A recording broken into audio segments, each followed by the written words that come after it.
बाद से सीएसएसपी का ये वेब मंच आज भारत की अद्वितीय मेधा क्षमता से दैदीप्यमान हो रहा है।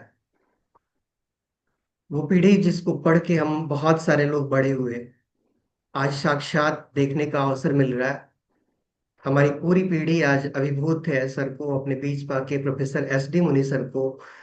अंतर्राष्ट्रीय राजनीति और अंतर्राष्ट्रीय संबंध पढ़ने वाला और जानने वाला कोई भी विद्यार्थी शायद ऐसा नहीं होगा जिसने सर को एक बार पढ़ा ना हो और सर को एक बार सुना ना हो।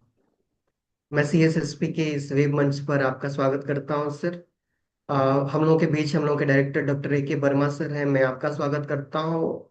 जेपी यूनिवर्सिटी छपरा से पूर्व संकाय अध्यक्ष प्रोफेसर सरोज कुमार वर्मा सर हैं, मैं आपका स्वागत करता हूं। और आगे के संचालन के लिए मैं आमंत्रित करता हूं प्रोफेसर संजय कुमार जी, सीएसएसपी के नेशनल कोऑर्डिनेटर और वाईडी कॉलेज में पॉलिटिकल साइंस के एचओडी प्रोफेसर संजय कुमार जी। आप आगे प्रोग्राम संचालित करें। और सीएसएसपी की तरफ से आज जो ये बहुत गौरवपूर्ण क्षण है जिसमें हम बहुत सारे लोग साक्षी हो रहे हैं, इस क्षण को आगे बढ़ाएं। Professor Sanjay Kumar ji. Thank you, Dharmen ji. First of all, I welcome Professor S.D. Munish sir on this web मंच। और कुछ यादें सर आपके साथ अभी पिछले वर्ष भी जुड़ी थी। और चूंकि मैं लखीमपुर से हूँ और आपका लखीमपुर से भी सर नाता है, जुड़ा बहुत हुआ है। बहुत और नजदीक का नाता है। जी सर, दूसरी चीज ये कि हमारे सुपरवाइजर प्रोफेसर प्रियंकर सर वो आपके स्टूडेंट रहे हैं और मैंने उनके अंडर में पीएचडी की सर। तो इस नाते आपसे सर एक पिछले वर्ष भी जब मुलाकात आपसे हुई थी और आज पुनः एक बार रिवाइवल हो रहा है, भले ही एक वर्चुअल तरीके से ही, लेकिन सर आपको देख के बहुत अच्छा लग रहा है। तो सीएसएसपी तो सबसे पहले आपको सर दीर्घायु और स्वस्थ होने की कामना करता है सर। इस बात के साथ आप की शुरुआत होगी। अ, सबसे पहले प्रोफेसर एस डी मुनि सर के बारे में यह जानना हम सभी लोगों के लिए जरूरी है, खासतौर से जो लोग यहाँ पे जुड़े हैं। वो ये कि आप जेएनयू में प्रोफेसर रहे, लंबे वक्त तक एमिरेटस प्रोफेसर रहे, बीएचयू में भी रहे और इसके अलावा 1991 में 90-91 के आसपास में आप नेशनल सिक्योरिटी एडवाइजरी बोर्ड के मेंबर थे। इसके अलावा पूरे दुनिया में लगभग सभी कंट्रीज में आपका एक कहीं ना कहीं किसी न किसी एकेडमिक बॉडी में आप रहे हैं, वहां से जुड़ाव रहा है और तमाम सारे व्याख्यान और अंतर्राष्ट्रीय सेमिनार को आपने चेयर किया। आपको आपने उसे अपने स्तर से एक प्रकार से मार्गदर्शन भी किया है। और इंटरनेशनल पॉलिटिक्स में खास तौर से आप जैसा अद्वितीय विद्वान पिछले, मुझे नहीं लगता कि पिछले 50 वर्षों में भारत में कोई नहीं हुआ है। तो हम आपको सर इस मंच पे पाकर अपने आप को धन्य समझते हैं। आज जितने भी सारे लोग जुड़े हैं सर, अपने आप को धन्य समझ रहे हैं। और चूंकि आज नेपाल के इशू पे बातचीत है और आपका नेपाल पे सर चूंकि बहुत ज्यादा काम रहा, बहुत आपने सेमिनल वर्क रहा है आपका। तो इधर जो रिसेंट जो डेवलपमेंट हुए हैं नेपाल को लेकर, और जैसा कि एक चीज जो मैं जरूर मुझे लगता है कि नेपाल में क्राइसिस तो लगातार चल ही रही थी जब से राजतंत्र खत्म हुआ था, लेकिन पिछले 20-25 वर्षों में जो नेपाल में स्थितियां आई, राजतंत्र की जगह लोकतंत्र की स्थापना हुई, लेकिन जिस प्रकार से दो तीन दलों के बीच में सत्ता सिमटी रही और वहां करप्शन के इश्यूज भी उभर कर सामने आए, शायद उसका एक प्रभाव रहा जेनजी के तौर पर। और एकदम से युवाओं ने वहां पे आंदोलन कर दिया और सत्ता को उखाड़ फेंका। केवल 2 दिन में 8 और 9 तारीख में ही ऐसी स्थिति आ गई कि पूरी सत्ता उखड़ गई।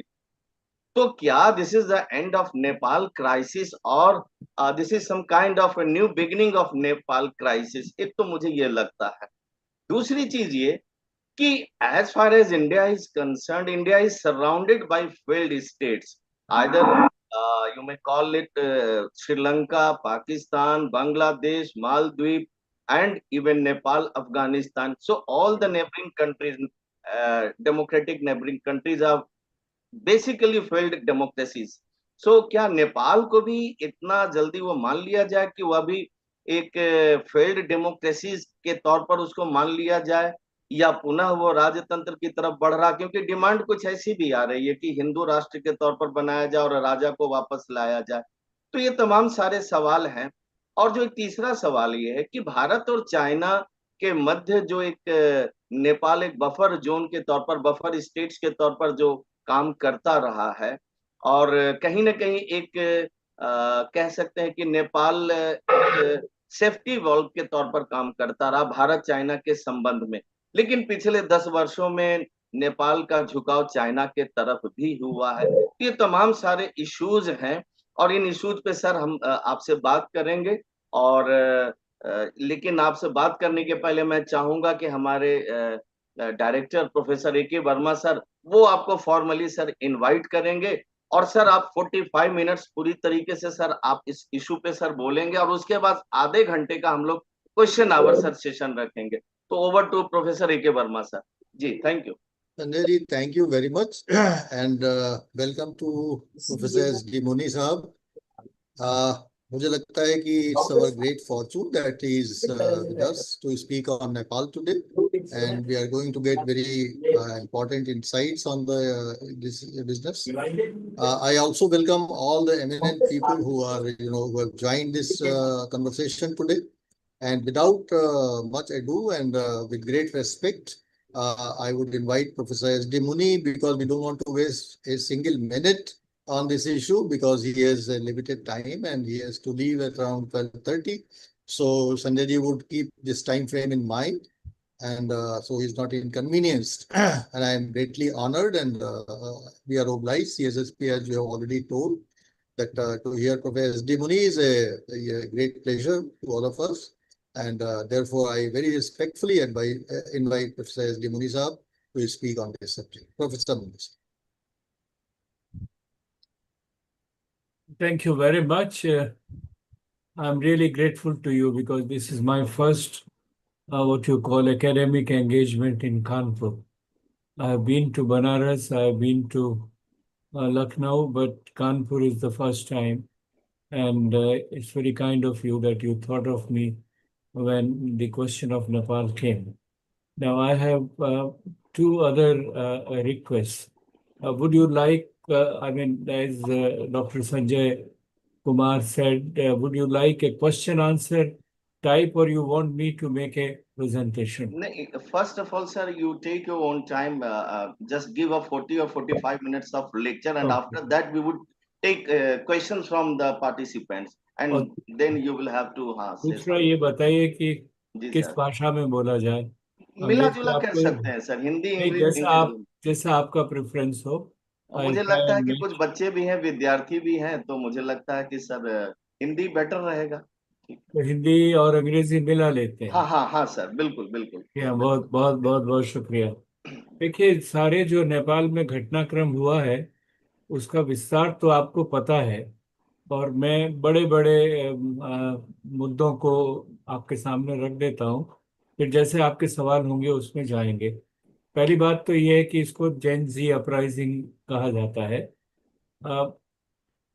प्योर पूरी तरह से ये जेन जी अपराइजिंग है भी, और उसमें दूसरे तत्व भी जुड़े हुए हैं, तो ये बात हमें ध्यान में रखना चाहिए।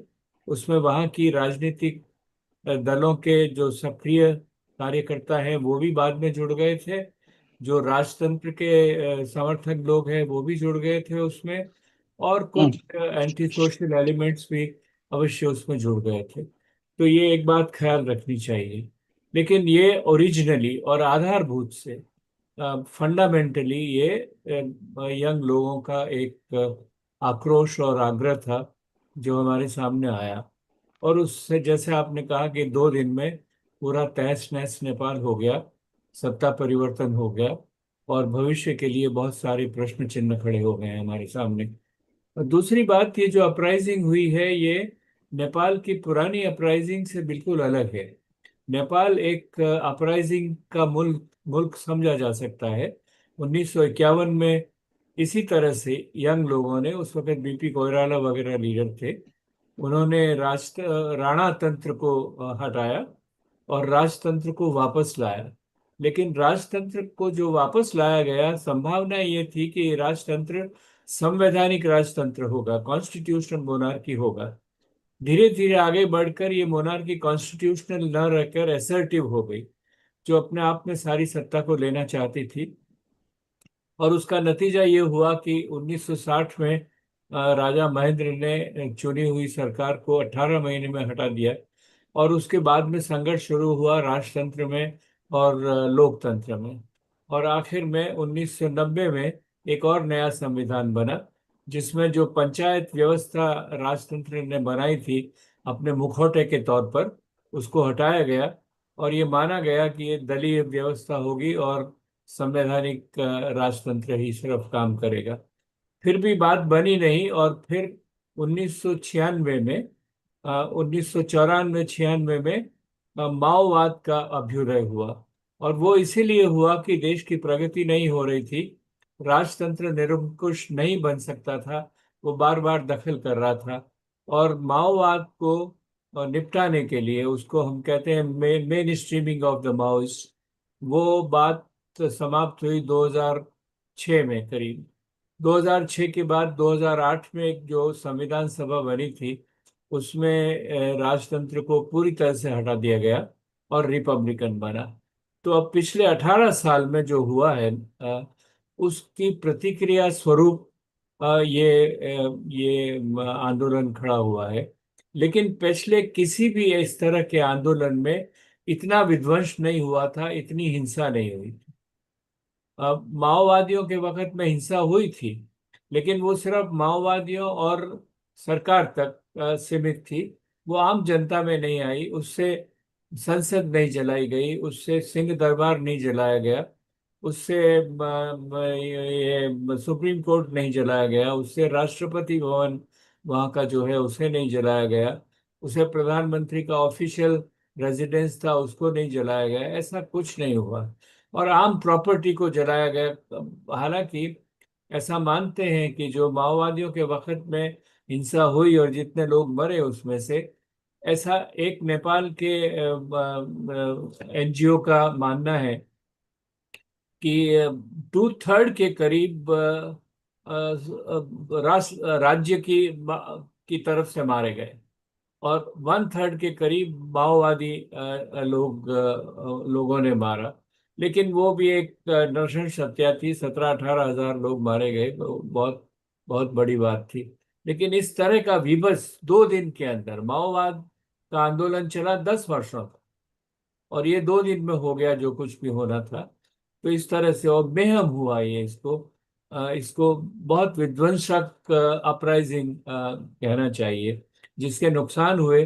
करीब 70 के करीब यंग लोग मारे गए हैं, 1000 से ज्यादा हॉस्पिटल्स में अभी भी बैठे हैं, करोड़ों रुपए की, हजारों करोड़ रुपए की प्रॉपर्टीज खत्म हो गई। कुछ पुराने प्राइम मिनिस्टर्स को फिजिकली मारा गया, एक प्रधानमंत्री की पत्नी को तो जलते हुए घर में डाल दिया गया। बहुत और ऐसी खबरें पहले आई कि उनकी मृत्यु हो गई है, लेकिन उनके दोनों हाथ जल गए थे, और हाथ जल जाने से उनके हाथ काटने पड़े हैं। तो इस तरह की जो बातें हुई है। फिर बहुत सारे बिजनेस एस्टेब्लिशमेंट्स खत्म कर दिए गए, खास तौर से जो बड़े बड़े व्यापारी लोग थे उनको उनको समाप्त कर दिया गया। तो ये हुआ वहां पर। अब ये क्यों हुआ, इसके पीछे समझने की 2 तरीके हैं। एक तो मैक्रो एनालिसिस करें आप, एक माइक्रो एनालिसिस करें। एक तो गौर से देखें कि क्या हुआ है, लोकली क्या हुआ है, एक विस्तृत तौर से देखें। विस्तृत तौर से 2-3 बातें ध्यान में रखनी चाहिए।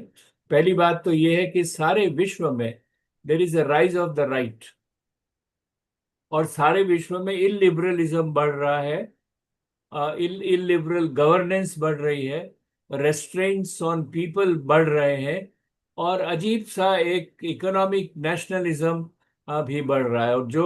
और जो कैपिटलिस्ट सिस्टम के अंदर जिस तरह का प्रोग्रेस हो रहा है, उसमें इनइक्वेलिटी बढ़ रही है बुरी तरह से। अमेरिका में भी 1%, 99% की बात की जाने लगी है, और सब दूसरे देशों में भी यही हो रहा है, जहाँ अधिक अधिक संपत्ति कुछ लोगों के हाथ में है, और विशाल जन समुदाय जो है वो उसके लिए तरस रहा है। तो ये एक ग्लोबल लेवल पे ये परिवर्तन हुआ है।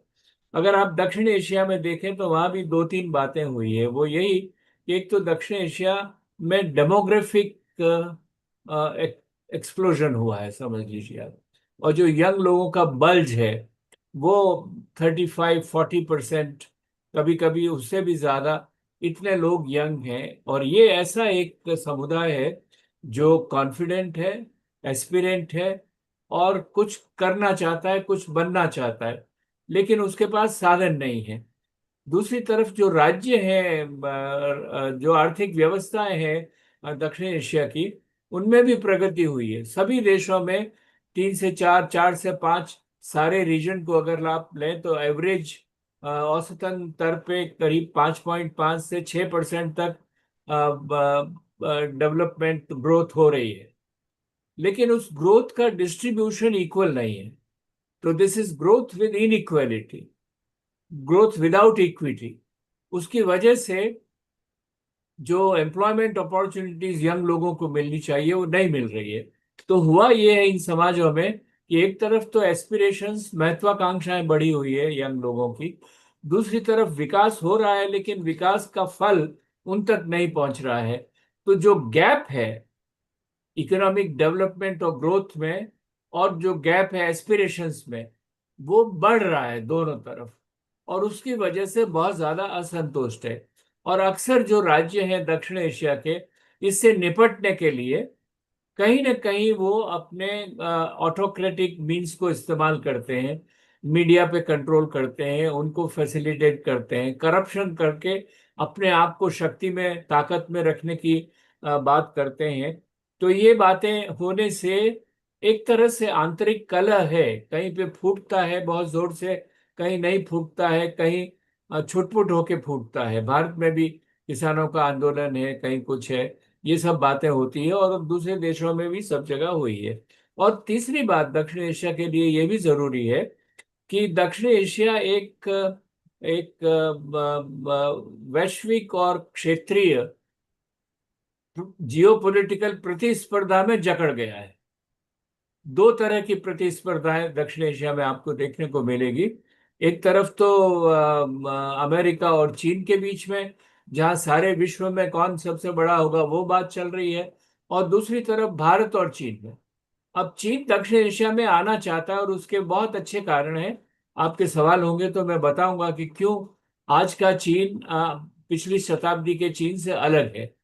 खास तौर से पिछले 10-15 वर्षों में, उन 2013 से जब से प्रेसिडेंट शी आए हैं, चीन का खाका, चीन के एम्बिशंस, चीन की नीतियां बिल्कुल बदल गई है। और दक्षिण एशिया में उसका सीधा प्रभाव पड़ता है, क्योंकि चीन के दो अशांत प्रदेश जो उसकी पेरिफेरी में है, सिंजियांग और तिब्बत, दोनों दक्षिण एशिया के लोगों से सीमा लगाए हुआ है।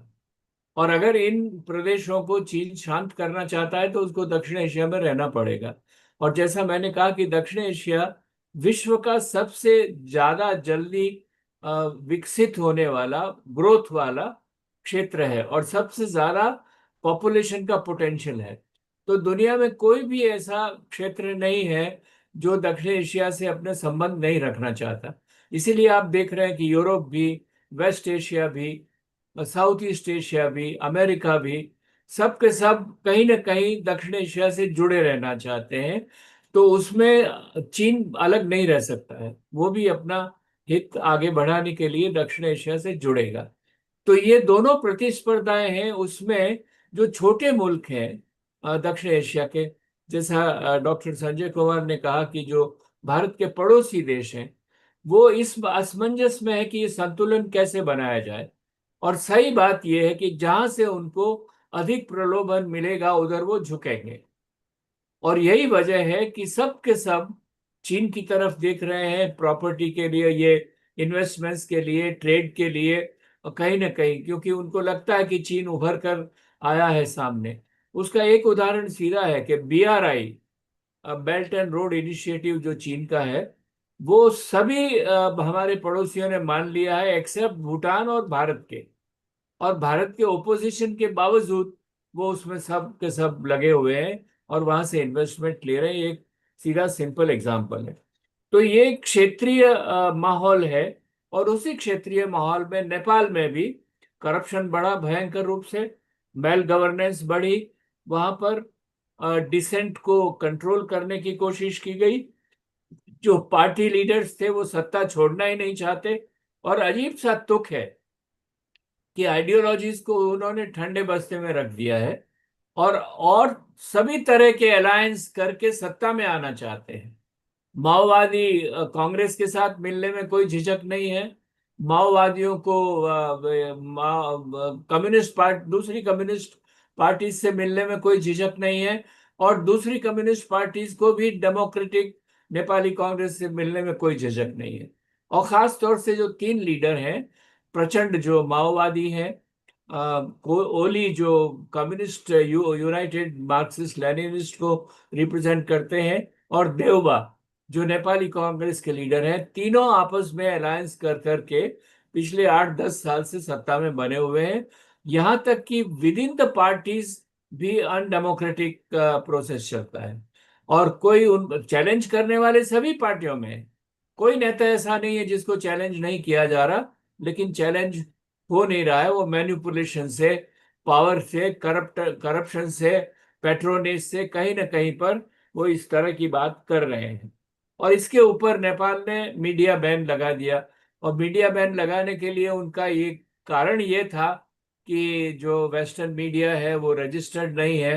वो बात भी सही है, लेकिन ये भी बात सही है कि जो यंग लड़के हैं, जो जनरेशन जी है, वो लोग मीडिया, सोशल मीडिया को डिसेंट मोबिलाइजेशन के लिए इस्तेमाल कर रहे थे, और वो जो सरकार के भ्रष्टाचार के और नेपोटिज्म के जो भी रास्ते थे उनका खुलासा कर रहे थे, उनको ला रहे थे जनता के सामने।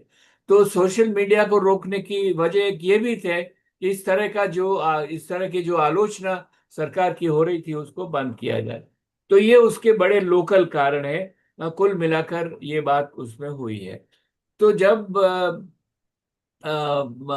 2 दिन का संघर्ष हो गया, तो एक क्या कहना चाहिए उसको, ऑल्टरनेटिव के लिए या इंटरिम अरेंजमेंट के लिए उसमें बहस हुई, जिसमें सबसे अधिक भाग जो आर्मी चीफ है वहाँ के, उन्होंने लिया, और राष्ट्रपति के देख रेख में उन्होंने लिया। और उसमें सुशीला कार्की जो नेपाल के चीफ जस्टिस रह चुकी थी, एकमात्र महिला जो वहाँ की चीफ जस्टिस रह चुकी थी, लेकिन उनकी इमेज ये है कि वो बिल्कुल नॉन पॉलिटिकल है, इंडिपेंडेंट है, वो करेजियस है, जो सरकार का आलोचना कर सकती है, सरकार का मुकाबला कर सकती है, और उसने कभी अपने ऊपर जो पॉलिटिकल प्रेशर्स थे उसको नहीं माना।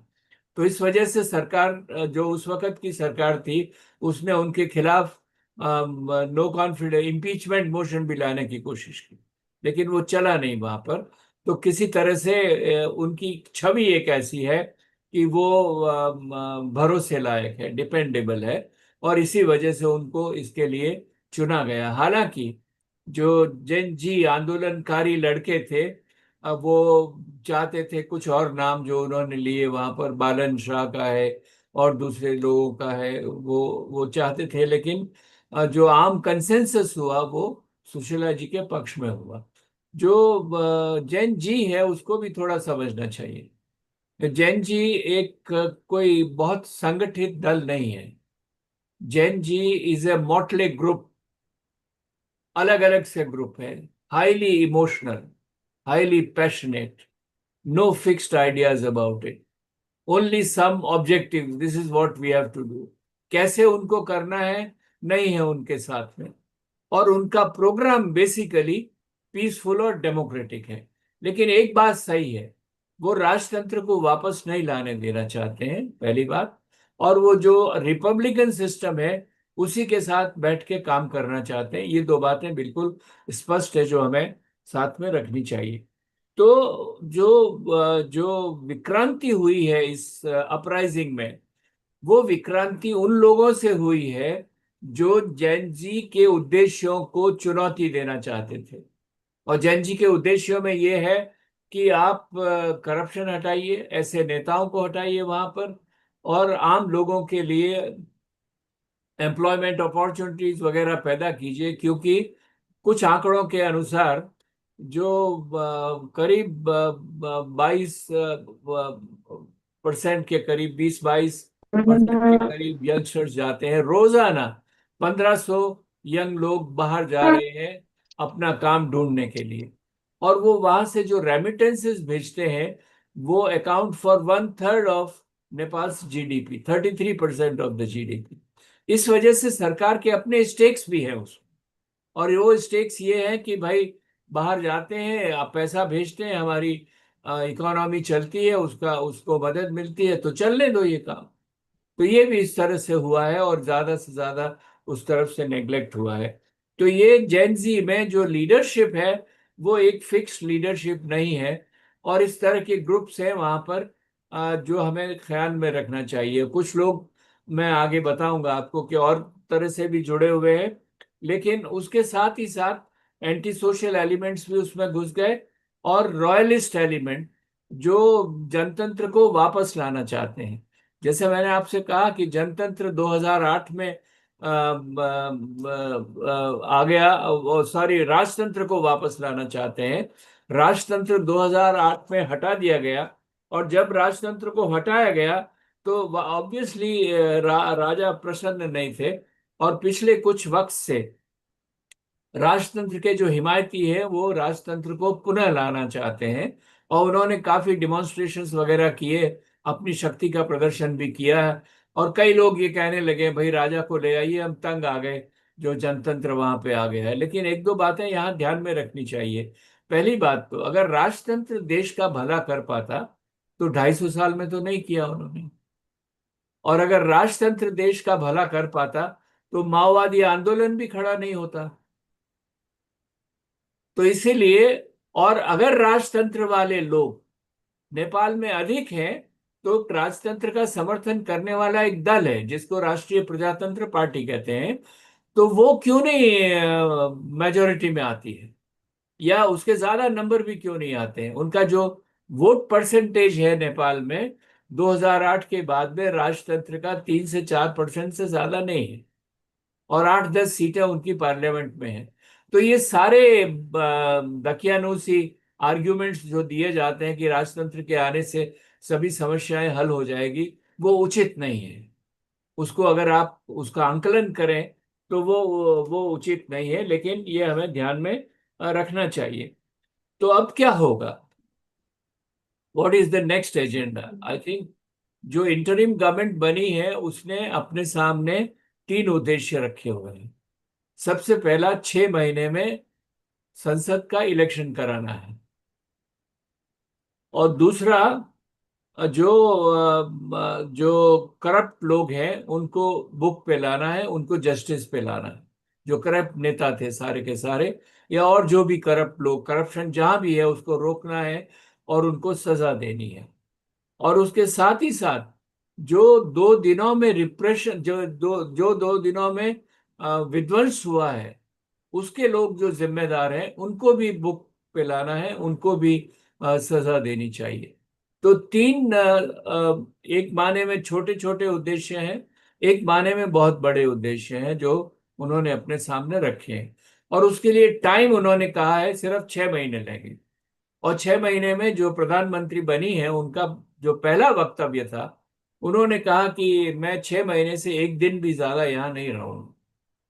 तो ये बात भी तय है कि बहुत मुश्किल होगा 6 महीने से आगे वक्त बढ़ाना। अक्सर ये होता है कि इंटरिम गवर्नमेंट का वक्त बढ़ता रहता है, भाई काम नहीं हुआ आगे बढ़ाइए, कॉन्स्टिट्यूशनल असेंबली में काम नहीं हुआ उसको आगे बढ़ाइए, किसी कमीशन में काम नहीं हुआ उसको आगे बढ़ाइए, होता रहता है।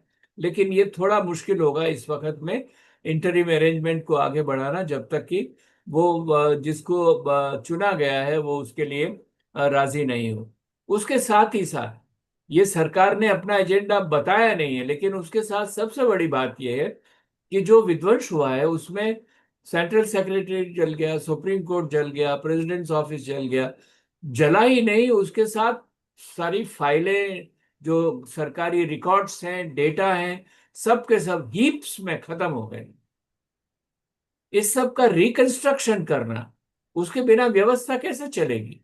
आप किसी को सजा देंगे तो कैसे सजा देंगे? वो भी सबसे बड़ी बात है।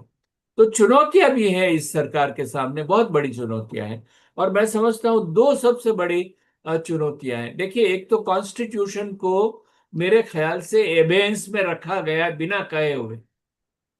कॉन्स्टिट्यूशन की सारी धाराएं नहीं मानी गई है। जो प्रधानमंत्री की नियुक्ति हुई है वो भी संवैधानिक नहीं है। जो संसद के थ्रू होनी चाहिए वो नहीं हुई है।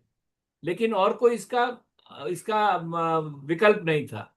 और जो जैन जी के भी कुछ लोगों ने और जो राजतंत्रवादी लोग हैं उन्होंने भी ये कहा कि भाई ऐसा क्यों नहीं होना चाहिए अगर ऐसा होगा। लेकिन उसका खतरा ये था कि अगर इस मुद्दे को संसद में ले जाते तो संसद में राजनीति शुरू होती और उसका कोई कहा नहीं जा सकता कि उसका क्या नतीजा निकलता।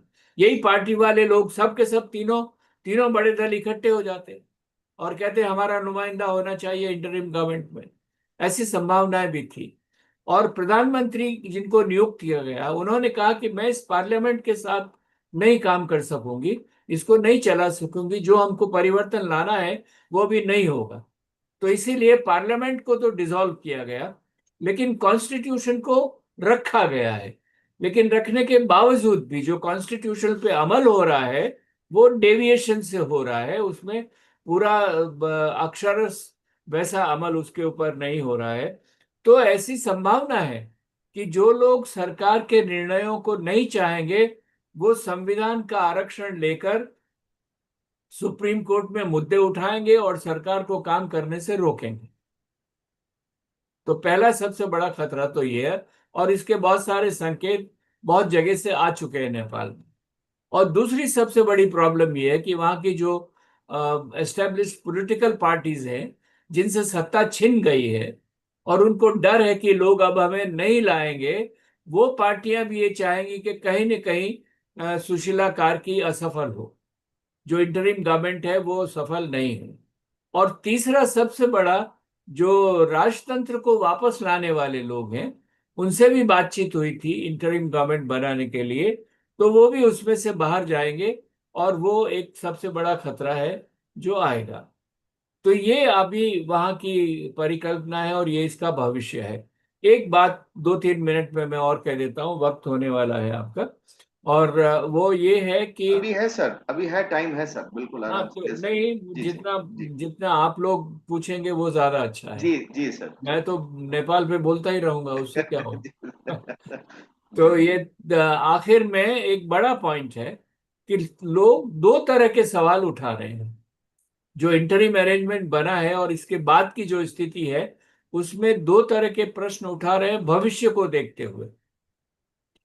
पहला प्रश्न तो ये है कि फौज की भूमिका क्या रही है इसमें। देखने में तो ये सही है कि जनरल सिगदेल जो वहां के आर्मी चीफ है उन्होंने नेगोशिएशंस किए हैं, जैन जी से नेगोशिएशंस किए, पॉलिटिकल पार्टी से नेगोशिएशंस किए, और उन्होंने नेगोशिएशंस किए हैं राष्ट्रपति की गाइडेंस में, और उन्होंने ये व्यवस्था बनाई है।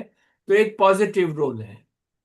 दूसरा, सेना ने ही, क्योंकि ऐसा जब विध्वंस होता है तो और किसी के पास तो ताकत नहीं है विध्वंसकारियों को रोकने की, तो सेना ने ही विध्वंसकारियों को रोका है। और peace and order to a very large extent now is being restored in Nepal. तो ये दो बातें तो सेना ने अच्छी करी है और इसको सभी लोग मानते हैं। लेकिन सवाल भी उठाते हैं और 2-3 सवाल उसमें बहुत ज्यादा पेचीदा है। पहला सवाल तो ये उठाते हैं कि सेना ने अब तो शांति स्थापित की, लेकिन जब राष्ट्र की प्रॉपर्टी नष्ट हो रही थी तो सेना क्यों बैठी रही चुपचाप? 24 घंटे, कम से कम 24 घंटे सेना आई है 9 तारीख की रात में 10 बजे। तो 36 घंटों में जो वहां तांडव हुआ उसको रोकने के लिए सेना आगे क्यों नहीं आई? सबसे बड़ा सवाल है। दूसरा सवाल है कि जब ओली ने इस्तीफा नहीं दिया था उस वक्त उन्होंने कहा कि सेना को काठमांडू का कंट्रोल ले लेना चाहिए। तो वहां की रिपोर्ट्स ये कहती हैं कि सेना अध्यक्ष ने प्रधानमंत्री से ये कहा कि पहले आप हट जाइए, आप इस्तीफा दीजिए, तब हम टेक ओवर करेंगे, नहीं तो नहीं करेंगे। सुबह में उनसे कहा गया, उन्होंने नहीं माना। दोपहरी में और हालत खराब हो गई, तब भी उनसे कहा गया, उन्होंने, तब उनको फोर्स किया गया कि आप रिजाइन कीजिए। तो एक इलेक्टेड गवर्नमेंट के डायरेक्शंस पे सेना ने काम क्यों नहीं किया? ये दूसरा सबसे बड़ा सवाल सेना के लिए अब पूछा जाता है। तीसरा सवाल सेना से ये पूछा जाता है कि जो नेगोशिएशंस हो रहे थे, उसमें सेना ने जो राजतंत्र के प्रतिनिधि हैं उनसे क्यों बात की? जबकि जो जेनजी वाले रिप्रेजेंटेटिव्स थे और जो पॉलिटिकल पार्टीज के रिप्रेजेंटेटिव्स थे, सब ने कहा कि हम राजतंत्र को वापस नहीं आने देंगे। तो सेनाध्यक्ष ने क्यों, और एक व्यक्ति है दुर्गा परसाई उसका नाम है, और राजतंत्र ने जो पुराने प्रदर्शन किए थे उसमें भी हिंसा और तोड़फोड़ हुई थी, इतनी ज्यादा नहीं, बहुत कम, लेकिन हुई थी उसमें। और उसका उसका जिम्मा दिया गया दुर्गा परसाई को। और तब गोली ओली की सरकार ने दुर्गा परसाई के ऊपर आरोप भी लगाए और उनको पकड़ने भी मांगी, तो दुर्गा परसाई वहां भाग के भारत में आ गए। अब दुर्गा परसाई एक इन्फ्लुएंशियल व्यक्ति है, अपने एक दायरे में एक हॉस्पिटल भी चलाते हैं, और अलग अलग पार्टियों में, नेपाली कांग्रेस में भी रहे हैं, माओवादियों के साथ भी रहे हैं, और अब वो राजतंत्र के साथ जुड़े हुए। तो उनसे सेनाध्यक्ष ने बातचीत क्यों की? और इन तीन सवालों का जवाब सेनाध्यक्ष की तरफ से अभी तक नहीं आया है। तो लोग उसके ऊपर सवाल उठा रहे हैं कि कहीं सेना खुद तो नहीं पॉलिटिकल कंट्रोल करना चाहती थी, या सेना खुद राजतंत्र को लाना चाहती थी। इसलिए इस बात की इजाजत दी गई कि जो रिपब्लिकन स्ट्रक्चर्स हैं उनको खत्म कर दो, और जो पॉलिटिकल पार्टीज हैं और जो पॉपुलर फोर्सेस है उनको डिस्क्रेडिट कर दो कहीं न कहीं से। तो इस तरह से बातें चल रही है। तो सबसे बड़ा सवाल ये है, ये सवाल है जिसका अभी कोई जवाब नहीं है। दूसरा जो बड़ा सवाल है वो ये है कि इस सारे विध्वंस में कहीं विदेशी शक्तियों का हाथ तो नहीं है?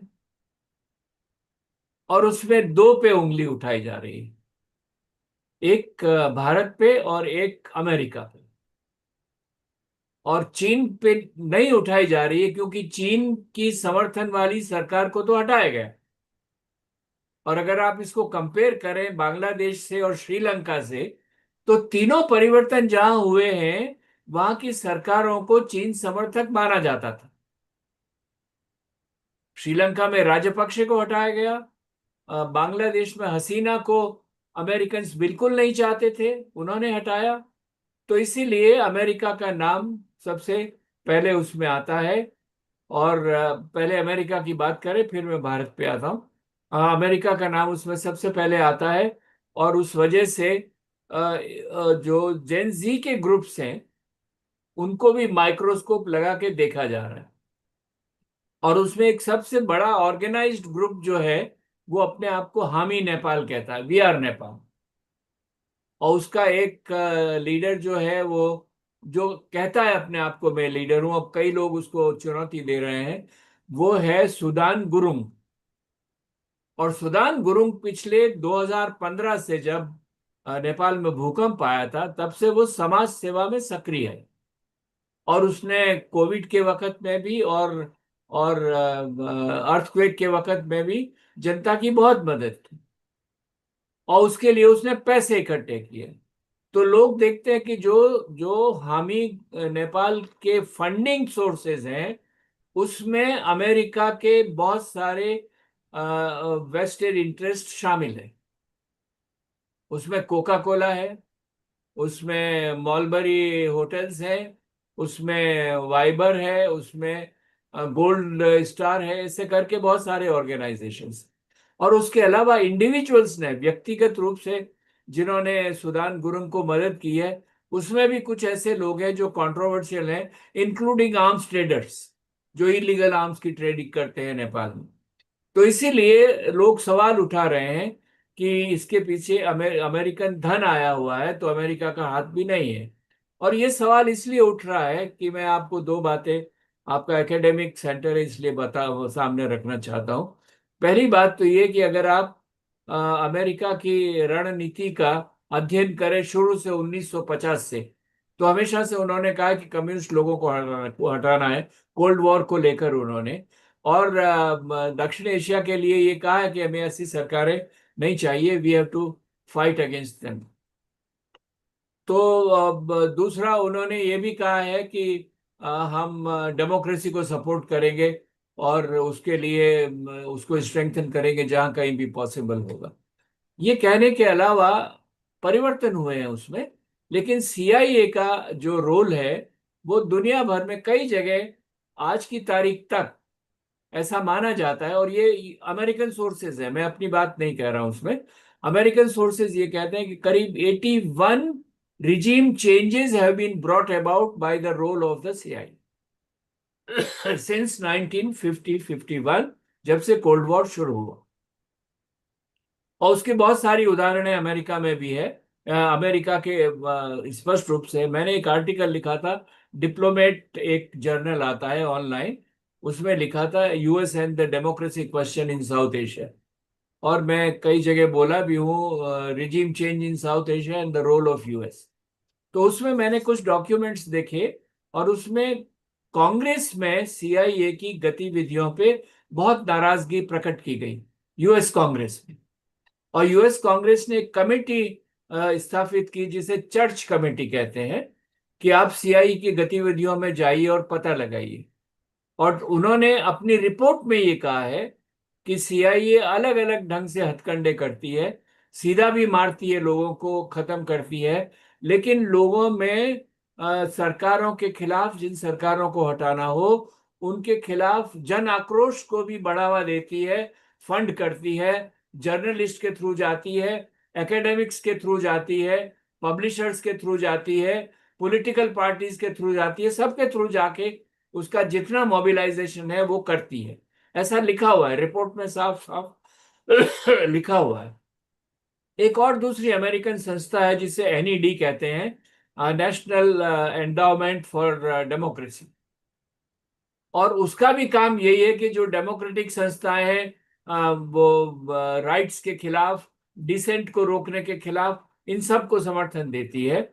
और एक सोर्स ये बता रहा है कि करीब 30,000 या 30 मिलियन है, मेरे पास अभी अकाउंट में देख के बताऊंगा, डॉलर्स नेपाल में गए हैं एनईडी की तरफ से, to mobilise dissent against corruption and autocratic methods.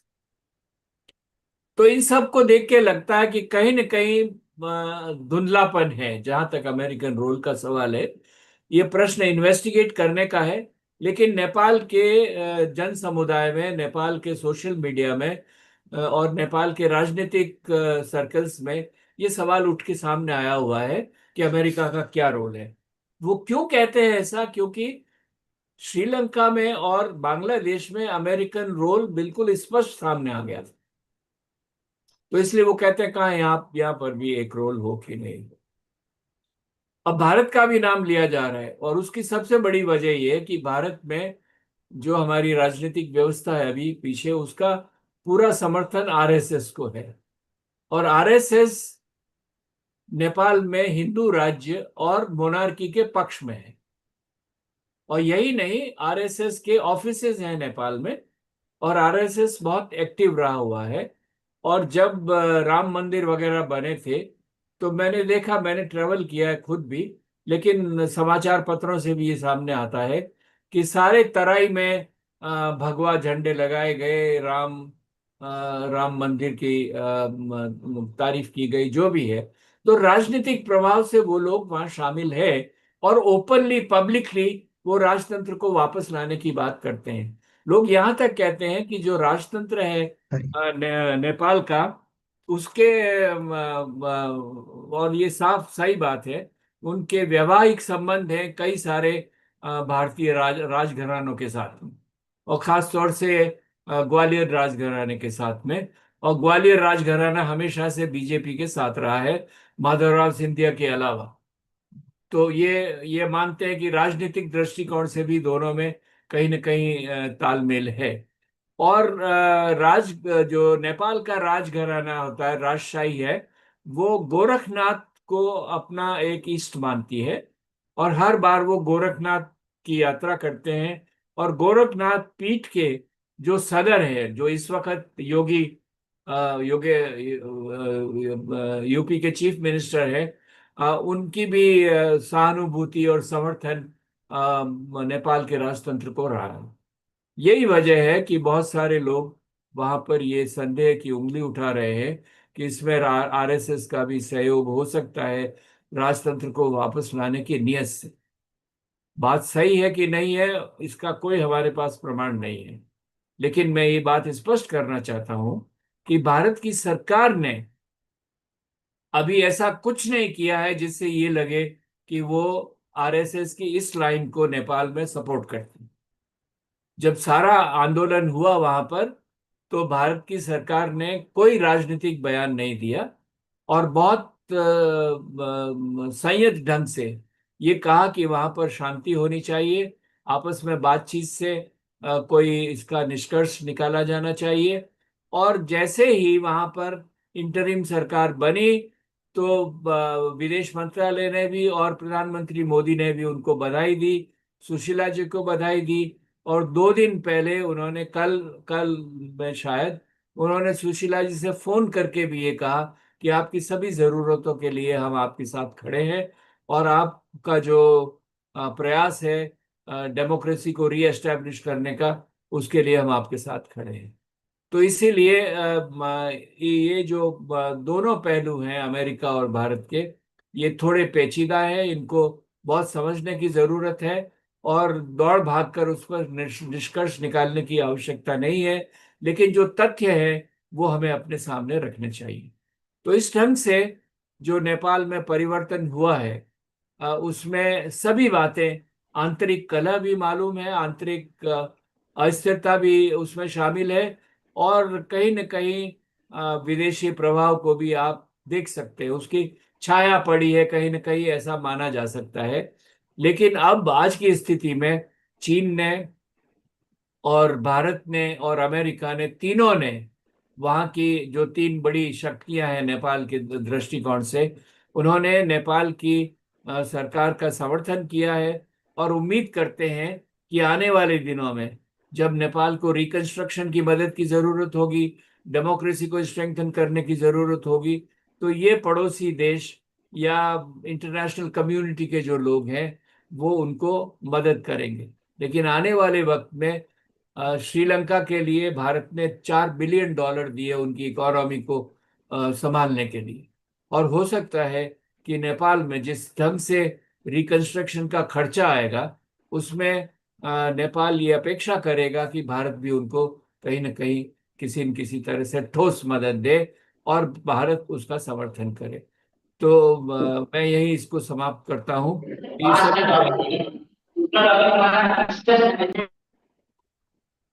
कुछ आवाजें आ रही है। हाँ नहीं, बोले सर प्लीज। नहीं तो कुछ उसको, सारे परिवेश को ध्यान में रख के हमें नेपाल के पहलू पे गौर करना चाहिए। नमस्कार। Thank you so much sir for this very enlightening session. और मुझे सीधे सीधे हम अपने पार्टिसिपेंट्स जो भी लोग यहाँ पे हैं, मैं अपना हैंड रेज कर लें, और मुनि सर से जो भी सवाल करना चाहते हैं तो एक एक करके सर लें या अलग अलग करके लें। हाँ, आशीष शुक्ला जी हमारे बीच में है सर, वो आईडीएसए से जुड़े हुए हैं, मनोहर पारिकर इंस्टीट्यूट ऑफ आईडीएसए से। आपका कोई सवाल है? हाँ आशीष, आप पूछें। सबसे पहले तो मुझे बहुत खुशी हुई मुनि सर इस मंच पर आए। और मुनि सर हम सब लोगों के प्रिय हैं। मैं उसी साउथ एशिया सेंटर से आता हूं जहां मुनि सर प्रोफेसर थे। ये अलग बात है कि मुझे कभी मौका नहीं मिला उनके साथ पढ़ने का, क्योंकि जब मैं south Asia study centre join किया तब तक मुनि सर वहां से जा चुके थे।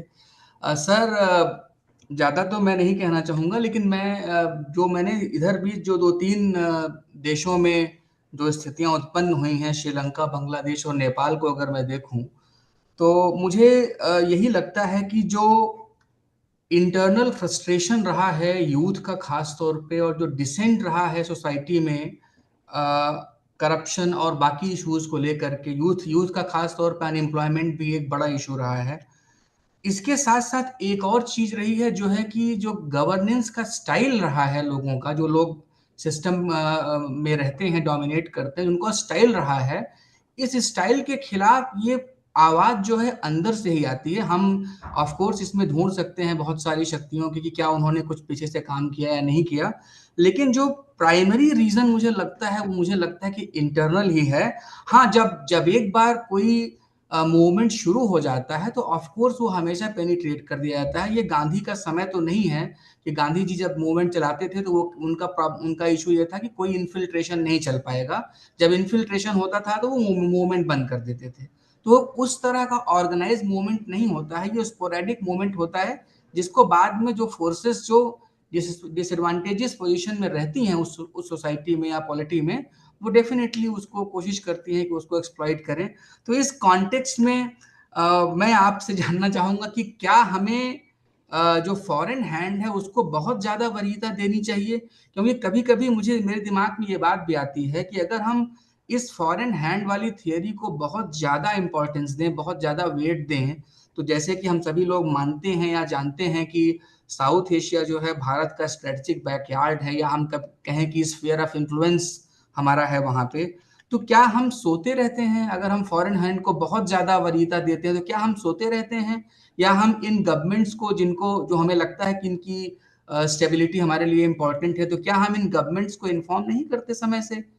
अगर हम नहीं करते तो इसका मतलब, अगर देखिए साउथ एशिया, आप विद्वान हैं सर, अब आपसे मैं क्या कहूं, साउथ एशिया में कोई भी इंस्टेबिलिटी होगी उसका डायरेक्ट इम्पैक्ट हमारे ऊपर होगा। अगर कहीं भी कोई भी सरकार इंस्टेबल हुई, लोगों को वहां से भागना पड़ा, तो डेस्टिनेशन इंडिया ही है। आप चाहे जितनी कोशिश कर ले, उनको रोकना मुश्किल होगा। तो इस कॉन्टेक्स्ट में अगर आप कुछ कह पाए तो बड़ी खुशी होगी। मैं फिर से बहुत बहुत शुक्रगुजार हूं कि सर आए, और सर को सुनना हमेशा सुखद रहा है। इधर बीच में सर को डायरेक्ट नहीं सुन पाया था, तो मैंने इसलिए ये फोरम ज्वाइन किया कि मैं सर को सुन सकूं। बहुत बहुत धन्यवाद। अभी सीधा जवाब देना है एक एक के साथ। हाँ सर, प्लीज प्लीज सर। जी। देखिए, मैं आशीष, आई होप कि आप मुझे शुरू से सुन रहे थे। मैंने किसी पॉइंट पे ये नहीं कहा कि फॉरेन रोल डोमिनेंट है नेपाल में, और मैंने शुरू से ये कहा है कि आधारभूत विचलन जो है, विचलन जो हुआ है वो आंतरिक है। तो मुझे आपसे कोई आपत्ति नहीं है इसको ये मानने में कि उसको अधिक तूल नहीं देना चाहिए, लेकिन विद्यार्थी की तरह, और अगर हम ऑब्जेक्टिवली किसी को एनालाइज करें तो समझना भी जरूरी है। और दो बातें उसमें ध्यान रखिए। पहली बात तो बांग्लादेश और श्रीलंका में स्पष्ट है कि अमेरिका का एक्टिव रोल था, और एक्टिव रोल दो माने में मैं आपको, श्रीलंका में American ambassador was personally present at the demonstration level. Not only that, she went to JVP's offices, and they all, later on, even AKD was sent to America. There are so many other facts. I don't want to consume more time on that. And in Bangladesh, Muhammad Yunus America के चहेते हैं, आज से नहीं। BNP के favour में America हमेशा खड़ा रहा है, हसीना के खिलाफ खड़ा रहा है। हसीना ने पब्लिकली ये स्टेटमेंट दिया है कि वो हमसे बेसिस चाहते थे, मैंने नहीं दिया, इसलिए वो नाराज हैं। और यूनुस जो लड़के रिवोल्ट में खड़े हुए, उनको उन्होंने ले जाके क्लिंटन से मिलाया है। तो अगर इन सब की तरफ हम आंख मूंद के बैठ जाएं, वो भी उचित नहीं होगा, पहली बात। दूसरी बात, भारत के अपने हित हैं। हम लोग भारतवासी हैं, भारत को पसंद करते हैं, भारत की विजय कामना करते हैं, लेकिन ये मानना कि भारत पड़ोसियों की राजनीति में दिलचस्पी नहीं रखता है या उसमें इंटरेस्ट नहीं लेता है, तो ये मानना ठीक नहीं होगा। श्रीलंका में भारत और अमेरिका दोनों एक ही पेज पे थे, और एक ही पेज पे होने के कारण विक्रमसिंघे, जो अकेला एक पार्लियामेंट का मेंबर था, उसको उन्होंने प्रेसिडेंट माना, क्योंकि वो दोनों का चहेता है। श्रीलंका के बारे में आप आइए कभी, मैं तो घंटों बात करूंगा उसके ऊपर। तो वो दोनों का चाहता है, वो आए वहां पर। लेकिन बांग्लादेश में भारत और अमेरिका के इंटरेस्ट में कॉन्फ्लिक्ट है, क्लैश हुआ है। जहां तक नेपाल है, मैं समझता हूं ओली को हटाने में न वॉशिंगटन में कोई टीयर्स बहे हैं, न न्यू दिल्ली में कोई टीयर्स बहे हैं। ओली के जाने में किसी को कोई कष्ट नहीं है, न दिल्ली में है न वॉशिंगटन में है। लेकिन नेपाल का जो भविष्य है उसमें भारत नहीं चाहेगा कि अमेरिका दखलंदाजी करे। तो ये मान लेना कि सब कुछ अंदर से होता है, हमको बाहर की बात नहीं करनी चाहिए, ये उचित नहीं है। बाहर को कितना वेट देना है वो हर सिचुएशन पे डिपेंड करेगा, किसके कितने स्टेक्स हैं। अब भारत ने बांग्लादेश में ख्याल क्यों नहीं किया, ये भारत के नीति निर्धारकों से पूछिए आप। मैंने तो लिखा है कि ये बहुत बड़ी गलती हुई हमसे कि हमने हसीना को सतर्क नहीं किया कि भाई आप क्या कर रही हैं ये। जबकि जब हसीना के फादर को और सारे मुजीबुर रहमान फैमिलीज को खत्म किया गया था, तो उसके पहले रॉ की टीम गई थी वहां पर और जाके पता करके वापस आके बताया भी था कि देखिए आप ऐसा मत कीजिए।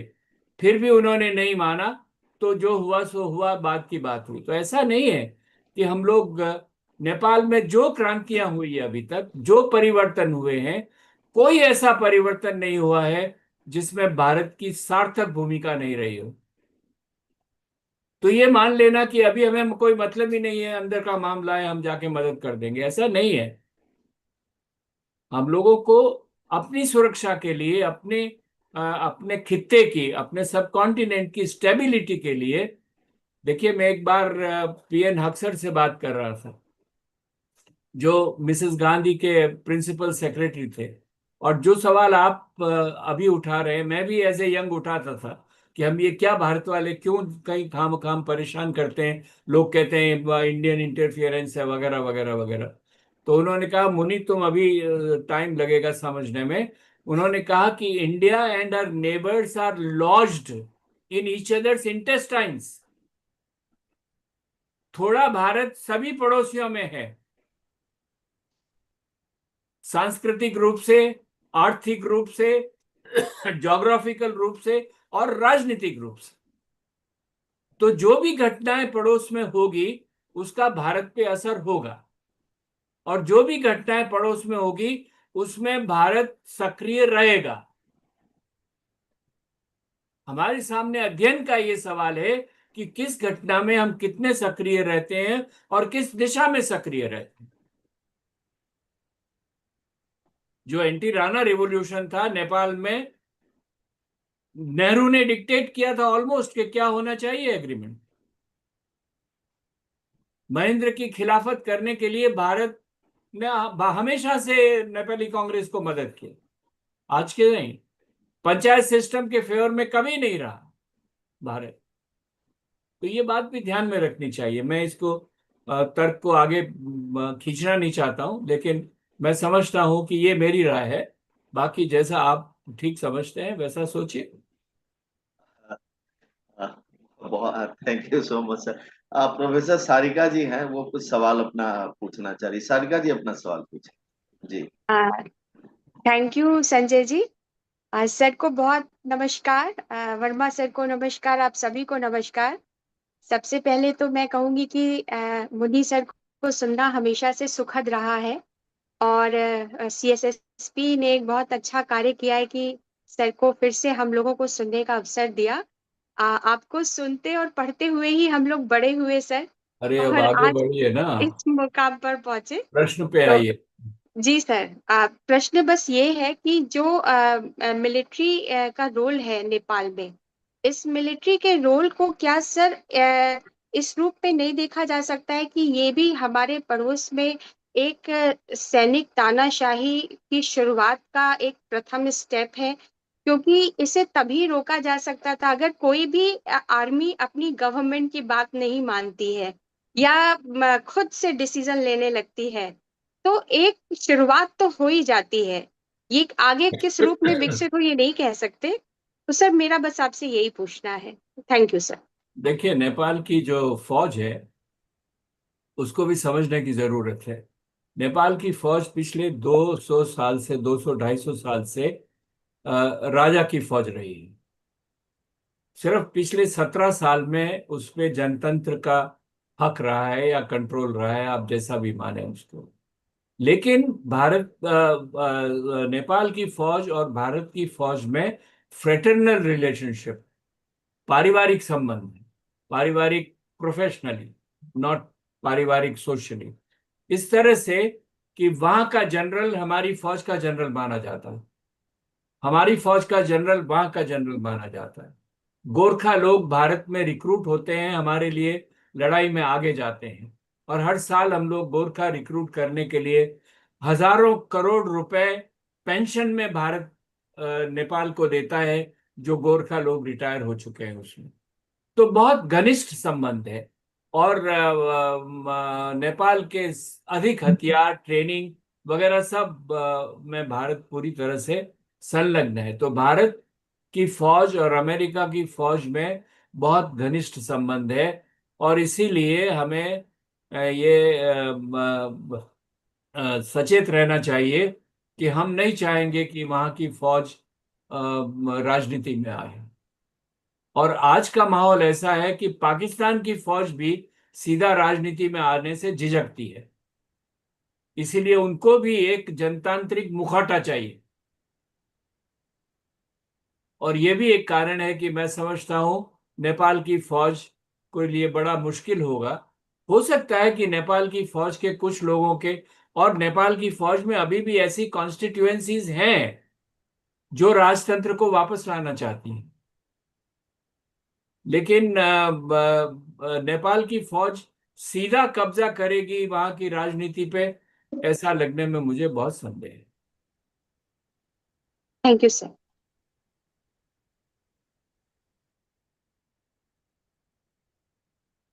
अनम्यूट कर लीजिए संजय भैया, अनम्यूट करिए, म्यूट है आप। हाँ हाँ, थैंक यू सर।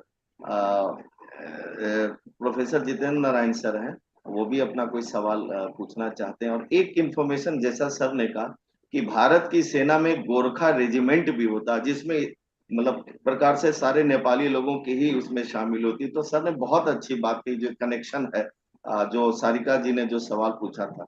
हाँ सर, जितेंद्र सर प्लीज। नमस्कार सर, इकट्ठे सब लोगों को।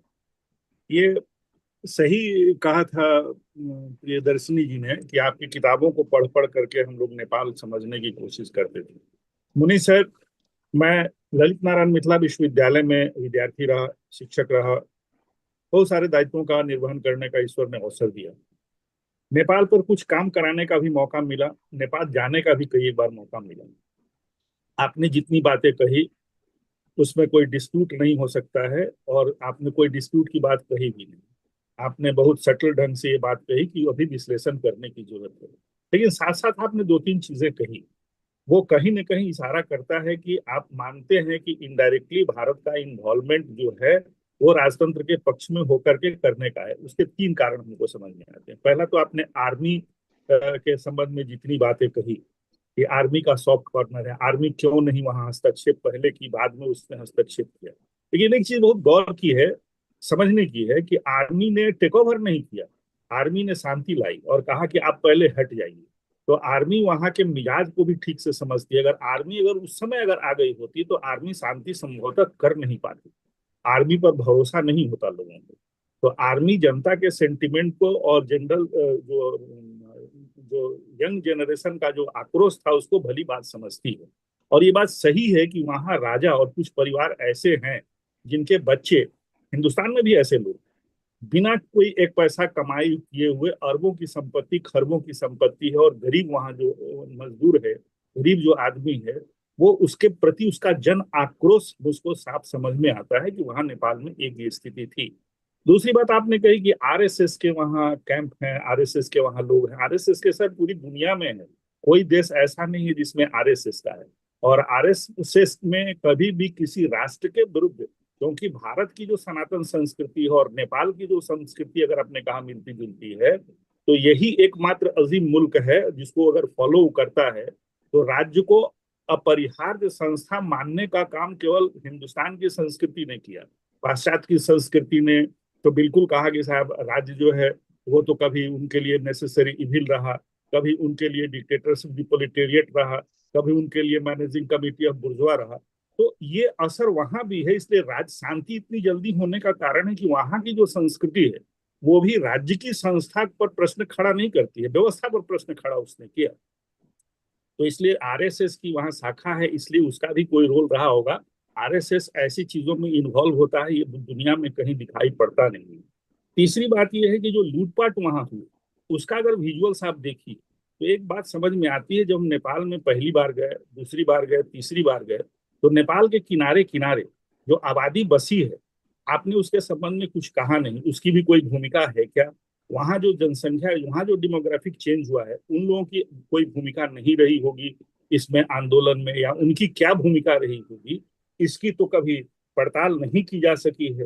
जहां तक जहां नेताओं का सवाल है, कांग्रेस के प्रति आक्रोश था, कम्युनिस्टों के प्रति आक्रोश था, कोई दल बचा कहाँ उसमें?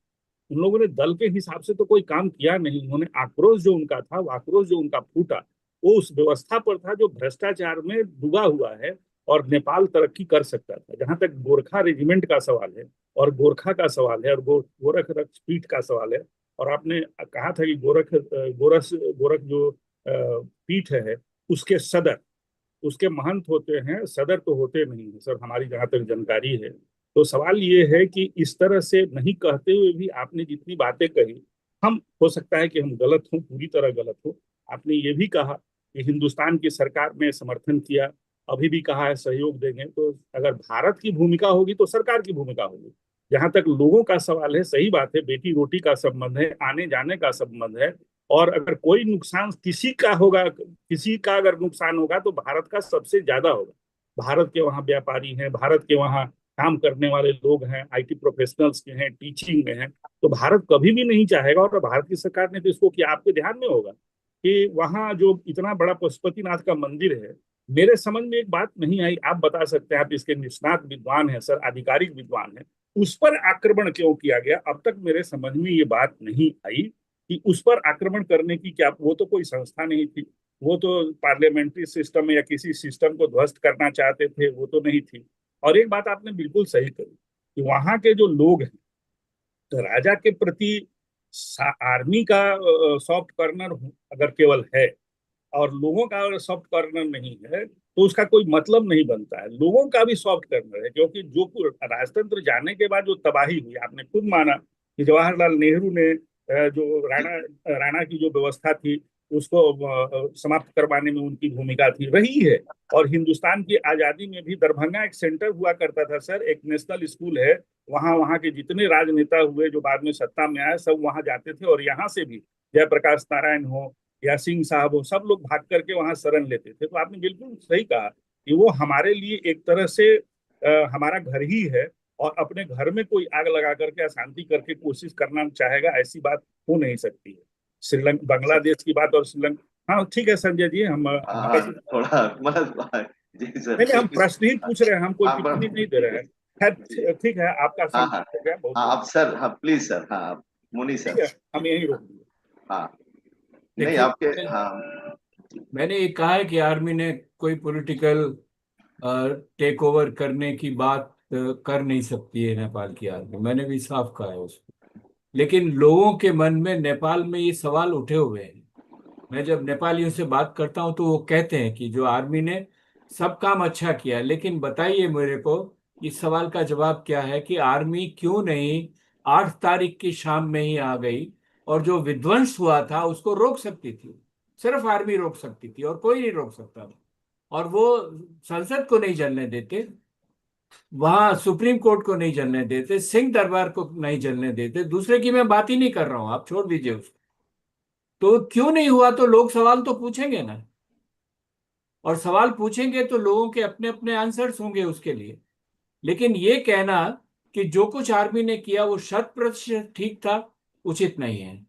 मैं ये मानता हूं कि आर्मी की रिस्पॉन्सिबिलिटी नेशनल प्रॉपर्टीज को, नेशनल एसेट्स को बचाने की रिस्पॉन्सिबिलिटी आर्मी की थी, और उसमें वो थोड़ी ढिलाई रही उनकी। जहां उन्होंने अच्छा काम किया मैंने साफ कहा है, जहां राजनीति में आगे नहीं आ सकते हैं वो भी मैंने साफ कहा है। इसलिए ये आर्मी की बात मैं अभी भी मानता हूं कि 9 तारीख की रात में क्यों आए। वो 9 तारीख को देखते रहे, सब जलता रहा, प्राइम मिनिस्टर को बुरी तरह से मारा गया, देवबा को। आदमी गलत है, आप उसको कोर्ट में ले जाइए ना, ये तो तरीका नहीं है ना उसको मारने का। और आप देखते रहे, फौज देखती रही है, ये उचित नहीं है, पहली बात ये। दूसरी बात ये, आरएसएस वहां पर हिंदुत्व की बात करती है, इसमें तो नकारा नहीं जा सकता। नेपाल में हिंदू राज्य कब आया? नेपाल हिंदू सोसाइटी है पिछले हजारों सालों से, लाइक भारत हिंदू सोसाइटी है पिछले हजारों सालों से। लेकिन हमने अपने राज्य को हिंदू राज्य नहीं बनाया ना। I will tell you one thing more, Hindu राज्य नहीं बनाया। नेपाल ने हिंदू राज्य अपने आप को बनाया 1962 में, संवैधानिक तौर से राजा महेंद्र ने। और उसका सबसे बड़ा कारण यह था कि राजा महेंद्र को जनता की तरफ से चुनौती थी डेमोक्रेटिक फोर्सेस को लेकर, और उनको लेजिटिमेसी की जरूरत थी कि मैं क्यों सीधा राज्य कर सकता हूं। और उसके लिए हिंदू राज्य में जो राजा होता है वो विष्णु का अवतार माना जाता है, और इसीलिए उसमें दोष और गलती नहीं निकाली जा सकती। यही सोचकर राजा महेंद्र ने नेपाल को हिंदू राज्य बनाया, और यही वजह है कि बाद में राजनीतिक दृष्टिकोण से, इसलिए जो भी वहां नेपाल में हिंदू राज्य की बात करेगा उसको लोग अपने परसेप्शन में, अपने दिमाग में राजतंत्र से जोड़ेंगे, चाहे चाहे आरएसएस के लोग कहें या नहीं कहें। मैं ये नहीं कह रहा हूं कि आरएसएस ने कोई ऐसा बयान दिया, लेकिन जब आज अगर मैं जाके खड़ा होके कहूंगा कि यहाँ हिंदू राज्य होना चाहिए, हिंदुत्व आना चाहिए, तो लोग कहेंगे कि ये राजा से जुड़ा हुआ है। और अगर मैं ये कहूंगा कि राजतंत्र को लाना चाहिए, तो वो कहेंगे कि इसका समर्थन हिंदू राज्य के साथ भी है। ये दोनों बातें 1960 से लेकर 2008 तक आपस में मिल गई थी। अब सारे दक्षिण एशिया को लीजिए, और मेरा मानना है, और आपको बिल्कुल ये हक है कि आप मेरी राय को नहीं माने, और वो ये है कि जहां जहां राज्य को एक सेक्टेरियन आइडेंटिटी दी गई है, वहां वहां समाज में कलह हुआ है। और वो इसीलिए कि हमारे सारे समाज डाइवर्सिफाइड है, सब के सब। और डाइवर्सिफाइड होने की वजह से अलग अलग धर्मों के, अलग अलग लैंग्वेजेस के, अलग अलग संस्कृति के लोग हैं। श्रीलंका में उन्होंने बुद्धिस्ट सिंगाला राज्य बनाया, और तमिलों को परेशानियां हुई है, हमेशा से हुई है वहां पर।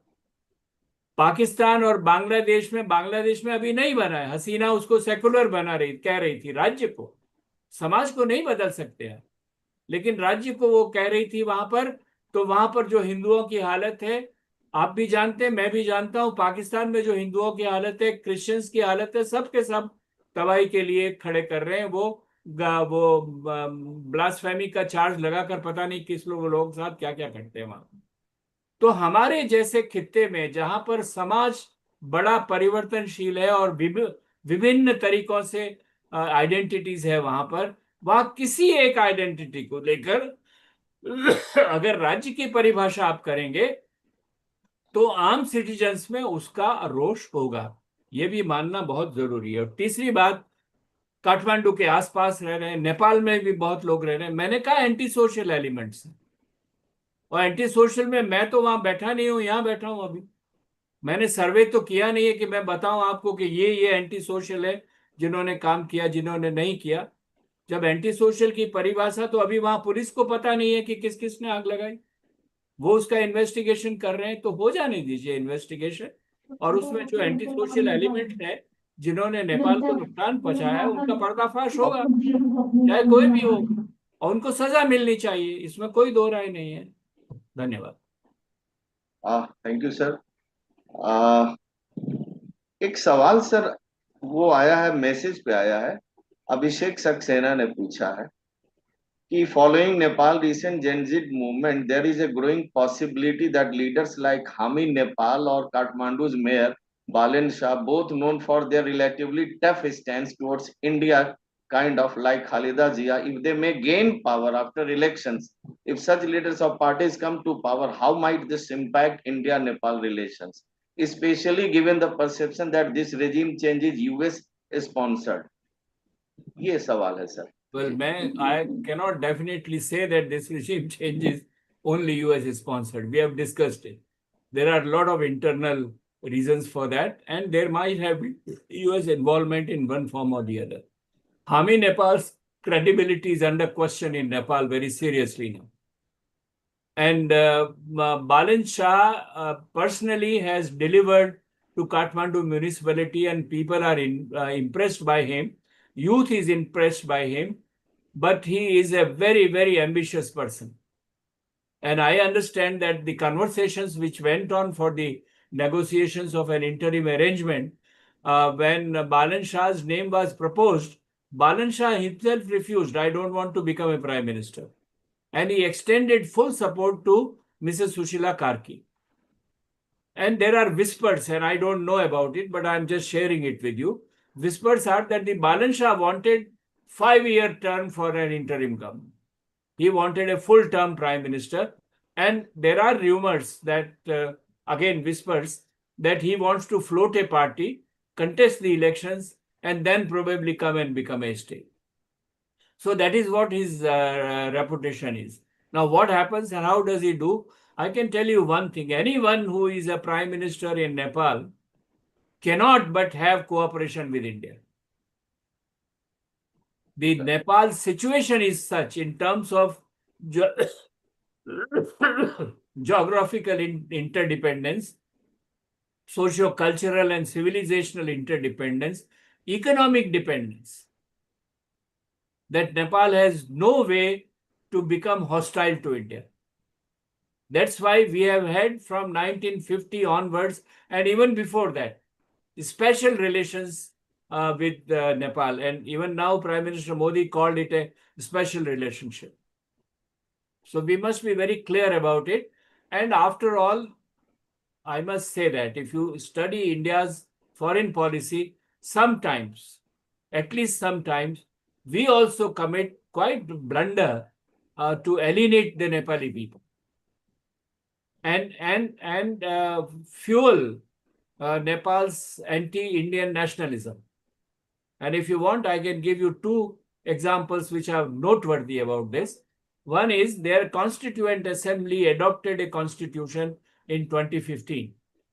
And after adopting the constitution, within a couple of days, Prime Minister Modi sent Dr. Jaishankar, who was then Foreign Secretary, as a special envoy to go and plead with the president and all others that don't approve the constitution. President should not sign it until there is an amendment brought about in the constitution. Now tell me, which country will publicly accept that? That kind of, when a Constituent Assembly has approved the constitution, rightly or wrongly. And there are many problems about the constitution and the way it was adopted. But when a foreign country goes and interferes in it, no country would accept it. So it turned the people against us in many ways. And then when they did not bring about the constitution, we had some what they call the economic blockade, which went on for 5 months, which did not allow proper distribution of medicines to the old people, dairy, milk products to the children, and petrol to the armed people there. And there was, for 5 months, whole of Nepal was accusing us left, right, and center, whether we like it or not. That was an unfortunate situation. So sometimes we create things in which we alienate people. And that is why countries and influences like that of China or Pakistan exploit it and get in and get their own share. So we have to be very, very careful about it. So far as we are talking about our own policy, as an honestly, घर में बैठ के तो उसका आंकलन करना चाहिए ना. बाहर हम चाहे कुछ भी नहीं कहें, लेकिन हमें सोचना तो चाहिए कहाँ हमसे गलती हो गई. We are not perfect in every respect. We also commit mistakes. Everybody, not only this government, all other governments commit all kind of mistakes. And we must learn from our own mistakes, if not from others. हमारे बीच professor Saroj Kumar Verma sir, अगर आप कुछ पूछना चाह रहे हैं तो नहीं, केवल अपना हाँ प्रश्न केवल नहीं है, मैं कुछ बाद में केवल ऑब्जर्वेशन अपना कुछ मैं रखूंगा, प्रश्न नहीं है कोई, जी। अगर समय अमित मिला तो। अमित भार्गव नहीं कुछ जी, अपना सवाल अमित पूछना। अमित भार्गव हाँ साहब है, अमित अमित भार्गव भार्गव। जी, हाँ वो पूछना चाह रहे हैं जी। अमित भार्गव जी प्लीज अनम्यूट कर। मनीष सर नमस्कार। मेरे सिर्फ दो क्वेश्चंस हैं। पहला क्वेश्चन तो है कि सर एक बालिन शाह ने और पहले भी प्राइम मिनिस्टर ओली साहब ने एक ग्रेटर नेपाल का मैप निकाला था जो कि सतलज से लेके तीस्ता तक दिखाता है। मुझे और मालूम है, सवाल पूछिए। और तो सर ये जो मैप है जो बालिन शाह जिसका हम लोगों ने नाम लिया, ये ग्रेटर नेपाल का क्या इम्पैक्ट होने वाला है आगे फ्यूचर में। ये इससे कनेक्टेड क्वेश्चन ये है कि अब हमारे लेफ्ट शोल्डर पे जो चिकन नेक है, जो सिलीगुड़ी कॉरिडोर पे है, उस पे राइट शोल्डर पे तो बैठ गया है बांग्लादेश और लेफ्ट शोल्डर पे आके बैठ गया है वो नेपाल मालूम। की चेंज। तो अब इसका इम्पैक्ट क्या होने वाला है, इसके बारे में आपका कुछ राय मिल जाए तो बहुत अच्छा रहे। बहुत बहुत धन्यवाद। ऑलराइट। ग्रेटर नेपाल का मैप बालन शाह के म्यूनिसिपल ऑफिस में उसकी कुर्सी के पीछे लगा हुआ। ग्रेटर नेपाल वो नेपाल है जो पृथ्वी नारायण शाह और उनके सक्सेसर्स ने उत्तरांचल में और जमीनें ले ली थी, सिक्किम में ले ली थी। उन्होंने विस्तार किया था अपने राज्य का बहुत सारा। ये 1816 से पहले की बात है। और तब जो ईस्ट इंडिया कंपनी की सरकार और फौजें थी वहां पर, उन्होंने उनको धकेला वापस और 1816 में एक ट्रीटी बनाई जिसमें नेपाल का जो आज का रूप है वो उभर कर सामने आया है। लेकिन ग्रेटर नेपाल वो है जो किसी वक्त में नेपाल ने भारतीय भूमि पर कब्जा कर लिया था। ग्रेटर नेपाल का मैप बैलेंस शाह ने अपने कमरे में रिएक्ट करके लगाया और वो रिएक्शन था कि हमने जब नया संसद भवन बनाया तो उस संसद भवन में हमने अखंड भारत का नक्शा लिया हुआ है और अखंड भारत का नक्शा रामायण और महाभारत के वक्त का है जिसमें नेपाल हम में सिमटा हुआ है। तो वो उससे नेपाली आइडेंटिटी की सेंसिटिविटी को धक्का लगा और बहुत सारे लोग, छोटा बहुत बहुत बहुत सारे माने नंबर में, बालन शाह से ज्यादा नंबर में, लेकिन बहुत छोटी कॉन्स्टिट्यूएंसी ये कहती है कि भारत हमारा वो पुराना जमीन हमको वापस दे। ये बिल्कुल दकियानुसी, गलत और आधारहीन डिमांड है। ये एक पॉलिटिसाइजेशन ऑफ ज्योग्राफी का सवाल है। इसमें कोई दम नहीं है जो ग्रेटर नेपाल की बात आगे बढ़ेगी, क्योंकि 1816 की ट्रीटी में अंग्रेजों ने कुछ जमीन नेपाल को दी जो तराई में जुड़ती है, जिसको वो लोग बाद में नया नेपाल कहते थे। तो जमीनों का आदान प्रदान जो हुआ है वो अंग्रेजों के जमाने में हुआ और हमने ये कहा है कि हमें ये सब आगे नहीं बढ़ाना है, उसको नहीं करना है, हमें वापस इतिहास में नहीं जाना है। इसलिए ये ग्रेटर मैप का मामला तो वहाँ मेरी राय उसके बारे में ये है कि इस तरह से ये आया हुआ है और ये एक खाम खाम का इरिटेशन करने वाला पॉइंट है जो नेपाली जब भारत से नाराज होते हैं तो उसको खड़ा कर देते हैं, लेकिन उसका कोई आधार न समाज में है न वहाँ की राजनीति में कोई बड़ा आधार है। और दूसरा बात आपने कहा कि जो लिपुलेख का प्रश्न है, लिपुलेख का प्रश्न भी हम लोगों ने बहुत गहराई से अध्ययन किया हुआ है और मैं ये मानता हूँ, चूंकि आप मेरी राय मानते हैं, मेरी राय पूछ रहे हैं, मैं ये मानता हूँ कि भारत के पास ऐसे प्रमाण है जिसमें लिपुलेख पर हमारा हक है उस क्षेत्र तक, और नेपाल के पास भी ऐसे प्रमाण है जिसमें वो कहते हैं कि लिपुलेख और ये लुम्पिया धारा वाला जो जो इलाका है वो उनका होना चाहिए। भारत की हजारों साल पुरानी संस्कृति है। हम लोग कैलाश मानसरोवर इसी रास्ते से जाते रहे हैं। हमारा चीन के साथ व्यापार इसी रास्ते से हो रहा है। 1954 में चीन ने माना कि हमारा व्यापार इसी रास्ते से होगा। नेपाल ने कोई उसके ऊपर ऑब्जेक्शन नहीं उठाया। 2015 में फिर चीन ने इसको रिपीट किया तो नेपाल ने उसके बारे में आवाज उठाई और अब और तीसरी बार भी जो बात हुई है उसमें लिपुलेख का जिक्र है। तो नेपाली लोग बहुत दुखी हैं कि चीन क्यों ऐसी बात कर रहा है जो भारत के पक्ष में जाता है। लेकिन इसका हल जो है वो या तो दोनों तरह के जो प्रमाण हैं उनको बैठकर बहुत संयमता से देखा जाए और ये सोचा जाए कि जिसके प्रमाण ज्यादा सुदृढ़ है उनकी बात मानी जाए।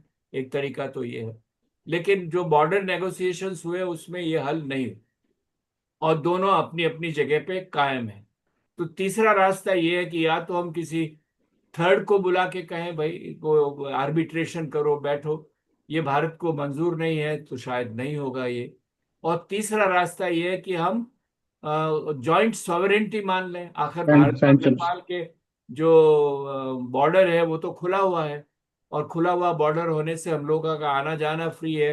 प्रॉपर्टीज वो लोग आके हमारे यहाँ खरीद सकते हैं, नौकरी हमारे यहाँ खरीद सकते हैं, तो उसमें भी उनका आना जाना रहे जिस तरह से फ्री है, ऐसा कोई एग्रीमेंट निकले।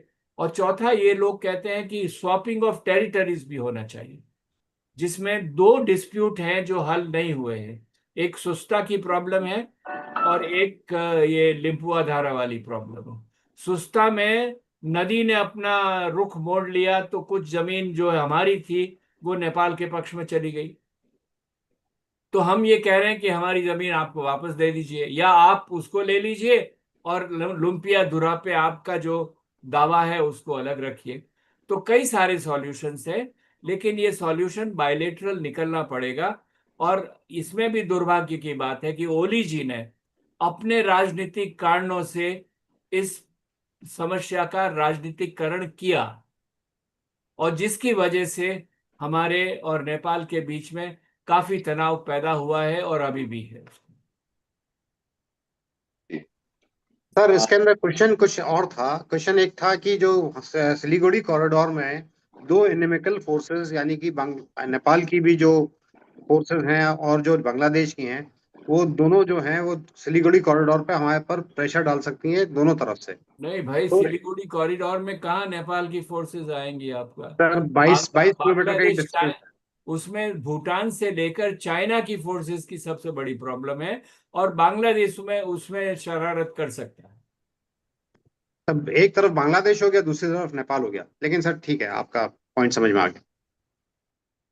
हाँ, नेक्स्ट डॉक्टर संतोष कुमार, शायद आप कुछ पूछना चाह रहे थे, बस विद इन, हाँ जल्दी से अपना सवाल पूछे, हाँ, क्योंकि ऑलरेडी हाँ। जी, सादर प्रणाम सर, बहुत बहुत धन्यवाद।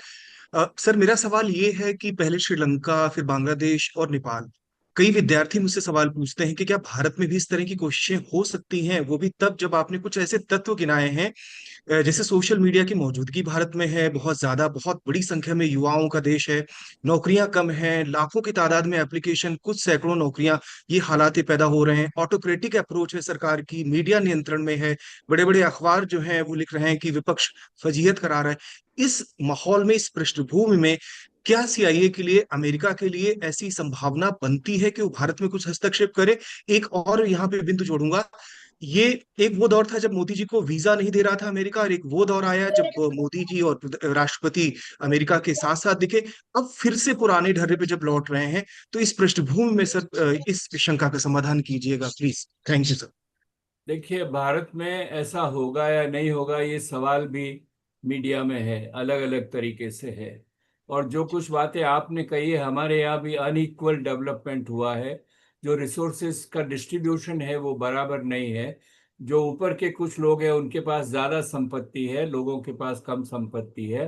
अनएम्प्लॉयमेंट हमारा काफ़ी है, यूथ बल्ज भी है वहाँ पर। ये सब बातें सही है, लेकिन इसके साथ साथ दो बातें और भी सही है। पहली बात तो ये कि भारत एक बहुत डाइवर्स कंट्री है, बहुत बड़ा कंट्री, जिसमें कई इलाके ऐसे हैं जो संपन्न हैं, जहां ये असंतोष नहीं है या कम है, बहुत कम है। और डाइवर्सिटी की वजह से ऐसा आंदोलन बांग्लादेश में और नेपाल में जैसा या श्रीलंका में उठ सकता है, वहां भारत में नहीं उठ सकता है। उसकी संभावना बहुत बहुत बहुत कम है। और दूसरी बात, हमारी सरकारें relatively far more democratic and far less corrupt है। ये नहीं कि करप्शन नहीं है, लेकिन फार लेस करप्ट है। और उसकी वजह से जो क्रेडिबिलिटी है गवर्नमेंट की, वो इतनी लो नहीं है जैसी वहां हो गई थी सब मिला के। नॉट ओनली दैट, भारत में हमेशा से 1947 से लेकर दो पॉलिसी के दो तबके रहे। एक तो ग्रोथ करना, विकास करना, और कैपिटलिज्म होने से ग्रोथ ज्यादा अनइक्वल होगी, लेकिन उसके साथ ही साथ जो नेग्लेक्टेड सोशल सेक्शंस हैं उनको भी एड्रेस करना। तो अभी भी, आज भी देखें आप तो मनरेगा हो गया, लखपति दीदी हो गया, ये प्रोग्राम हो गया, वो प्रोग्राम हो गया, और ये सिर्फ अभी नहीं है, पुराने ऐसी परंपरा चल रही है जहां हम लोग अपने एक पॉजिटिव डिस्क्रिमिनेशन करते हैं in favour of backward, poor and deprived sections. तो उससे जो डिसेंट और एंगर सोसाइटी में पनपता है, उसके लिए कुशन का काम करता है और उसको रोकने में मदद करता है। इसीलिए मैं नहीं समझता हूं कि भारत बांग्लादेश और नेपाल के रास्ते जा सकता। Thank you sir. Thank you. हाँ, 12:30, 12:30 हो गया सर। क्या 10 मिनट और समय सर दे सकते हैं आप मुनि बस सर? तो नहीं है, एक वो वर्मा जी कुछ कहने वाले थे। जी हाँ, तो मैं सीधे वर्मा सर की तरफ ही। हाँ, दो तीन मिनट सरोज में सर। आप बता दें, मेरा बहुत संकट हो जाएगा जी जी अगर मैं नहीं गया। जी सर। तो सरोज सर, आप शायद कुछ कहना चाह रहे थे, नहीं तो मैं सीधे वर्मा सर की तरफ चलूंगा।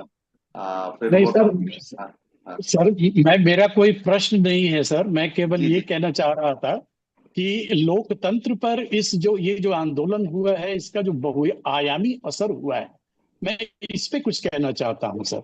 कुछ लोगों का कहना है कि ये लोकतंत्र की शक्ति और जीवंतता का प्रमाण है, क्योंकि उनका कहना है कि ये आंदोलन दिखाते हैं कि लोकतांत्रिक व्यवस्था में जनता जो है, विशेषकर युवा वर्ग, अपनी आवाज उठाने के लिए स्वतंत्र है। सरकारें जनता की उपेक्षा नहीं कर सकती, क्योंकि इससे असंतोष पैदा होता है, और इससे ये भी साबित होता है कि लोकतंत्र केवल चुनाव तक सीमित नहीं है, बल्कि यह लगातार जन भागीदारी की भी प्रक्रिया है। लेकिन सर, मेरा ये मानना है कि लोकतंत्र के लिए यह आंदोलन खतरा भी उत्पन्न किया है। इस आंदोलन ने खतरा उत्पन्न किया है, क्योंकि कोई भी जन आंदोलन जब हिंसा का रूप ले लेता है तो निश्चित रूप से लोकतंत्र कमजोर होता है। और सर ने अपने उद्बोधन में कहा था एक बार कि जेन जी जो है ये निष्पक्ष, ये हिंसा का रास्ता नहीं अपना रही है और लोकतांत्रिक ढंग से काम कर रही है। तो फिर ये बात मेरी समझ में नहीं आती कि ये आंदोलन फिर किसके हाथों में चला गया जो इस प्रकार से ये हिंसा हुई। और मुझे लगता है कि हिंसा जब किस प्रकार से इस हिंसा ने लोकतंत्र को वहां पे कमजोर किया है और लोकतांत्रिक मूल्यों को नष्ट करने का काम किया है। Okay sir, thank you sir. नहीं, मैंने कहा आपसे पहले कि उसमें मिसक्रिएंट्स आ गए, लोगों को, मूवमेंट को हाईजैक कर दिया गया, और लोकतंत्र जैसा हम लोग सब चला रहे हैं दक्षिण एशिया में, वो एक शुद्ध लोकतंत्र नहीं है, इलेक्टोरल डेमोक्रेसी है, ये प्योर डेमोक्रेसी नहीं है। आप ठीक कह रहे हैं। इसलिए जब तक ये गैप खत्म नहीं होगा आइडियल डेमोक्रेसी में और प्रैक्टिकल डेमोक्रेसी में, तो उसकी समस्याएं आएगी, प्रॉब्लम्स आएंगी। अब माफ कीजिए, मुझे किसी और दिन मैं आपसे बात कर एक लूंगा। मिनट सर, अब वर्मा सर, जी सर जी प्लीज, जी एके वर्मा सर प्लीज। हाँ, वो नहीं, वोट ऑफ थैंक्स सर, मतलब सीएसएसपी के दैट तरफ इज धर्मेंद्र जी। जी। मैं केवल अच्छा धन्यवाद ठीक दे है, सकता हूँ धर्मेंद्र कि जी। सर का। हाँ हाँ, धर्मेंद्र जी जी जी, हाँ, वाइंड टाइम अप इज कीजिए। अप। हाँ जी जी। बहुत बहुत धन्यवाद संजय भैया। हाँ हाँ आज हम एक ऐसे विमर्श के साक्षी हुए हैं जिसमें एक तरफ तथ्यात्मक प्रस्फुटन था और दूसरी तरफ भावनाओं का बेहतर संवेग भी। गजब की अधिकारिता देखी सर में। पार्टिसिपेंट्स भी अपने आप में उद्वेलित महसूस कर रहे थे कि हम भी अपनी तरफ से अपनी कुछ चीजें रखना चाहते हैं, लेकिन सर की अधिकारिता सबको ही सर के सम्मुख नतमस्तक करती है। और जिस हिसाब से आपने सर दक्षिण एशिया के पूरे के बात तो केवल नेपाल पर चली थी, लेकिन जिस हिसाब से आपने पूरे दक्षिण एशिया को आज उद्घाटित करने का प्रयास किया है, हम सभी बहुत लाभान्वित हुए हैं सर। ये पूरी पीढ़ी ऋणी रहेगी सर आपकी, और इसी अधिकारिता के लिए आप जाने जाते हैं। हम सभी बहुत ही प्रफुल्लित हुए थे जब हम लोगों ने नाम सुना था कि इस बार सीएसएसपी के इस मंच पर आपकी उपस्थिति हो पाएगी, हम सब आपको देख पाएंगे। हम सभी अभिभूत हैं सर, और आभार के लिए कोई शब्द तो नहीं है। पूरी पीढ़ी हमारी और हम आवश्यकता सारे भी लोग नहीं। आपके प्रति नतमस्तक रहेंगे। समय मेरा चूंकि बहुत मेरा कम है, सौभाग्य इसलिए है मैं कि बस मैं एक आपसे शब्द मिला। सर कि आपको ईश्वर स्वस्थ रखे और लंबे समय तक अभी हम लोगों को सुनने का अवसर मिलता बहुत रहे। ज्यादा बस लंबी इसी उम्र प्रार्थना के साथ बहुत बहुत होता धन्यवाद है, सर। आशीर्वाद अच्छा नहीं सर, होता प्रणाम है। सर। नमस्कार जी, नमस्कार। जी thank you sir, thank you नमस्कार। वेरी नहीं, much, thank you very much, और इसी के वेरी साथ अब ग्रेट। प्रोग्राम, हाँ अब एंड करें सर प्रोग्राम ना? ठीक हाँ है, हाँ संजय जी, बिल्कुल ठीक एंड है। करिए। और तो अब किसी को कुछ कहना हो और उनके नहीं जाने नहीं के बाद तो अवसर दे सकते हैं। हाँ, नहीं नहीं, अब सर मेरे ख्याल से अगर एंड ही किसी, कर दिया जाए। ठीक है ठीक सर। है, थैंक यू एवरीबॉडी।